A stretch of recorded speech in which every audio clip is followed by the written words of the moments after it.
A serious farmer going to the market to buy goats for rearing? Seriously? But you people, you joke a lot. Please and please don't go to the market to look for goats of rearing. The goats that we normally take in the market, they are for slaughtering. They have various issues that we farmers fail to detect and also to treat. So it is very important to know where exactly you can buy your goats from in case you want to do some stocking. So guys, if you have been watching our series of goat farming, in today's episode we are going to handle the stocking aspect. How much goats cost if you want to stock quality animals. The truth is, if you go to the market and you want to buy goats, they are of a low price compared to those goats that you buy from the farm. For the market prices, they normally depend on weight. For the farmer's aspect is always on the quality, the breed, the age. Zero grazing farmers, please don't stock your animals if you are not ready with the food. At least that food must take you 6 months down the road. It's when you can stock the animals. Meaning, when you buy your land, fence it off, you plant pastures, you harvest those pastures, you do another harvest, and you see that the feeding can take you 6 months and above, it's when you can think about stocking. A goat consumes between 3 to 5 kgs depending on the weight and the status. Is it a kid?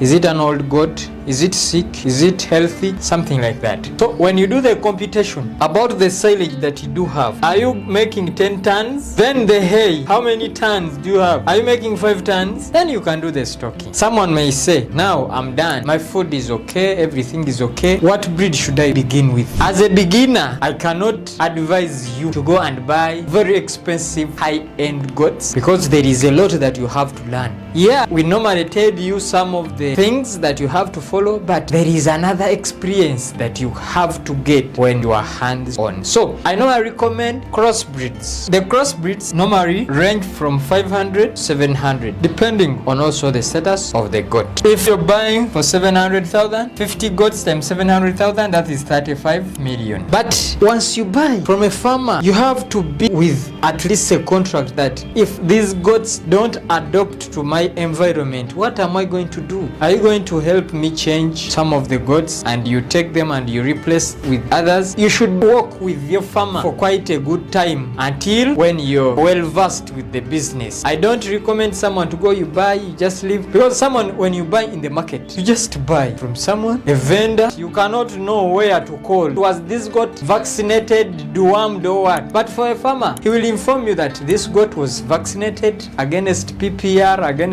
this type of disease. For someone who is buying from the market, there is no way you can get that information from. When you're done stocking, these are the important things that you have to put much emphasis on. You have to quarantine your goats for at least 14 days. Those are 2 weeks to check on how they are behaving. You have to also manage the shipping fever by injecting those goats with some antibiotics and some vitamins to make sure that they really feed well, because every animal that you're going to move from one place to another, it must acquire some sort of fever. To manage that, you have to do the antibiotics. Then also follow the adaptation sequence. How is it going to adapt? How is it working? So all of those things, if you follow them with the help of the vet, I'm very sure in 1 month everything will be very good at your farm. This next episode is going to really clear and show you that you are ready or you are not ready to begin this lucrative business that everyone is yearning to begin.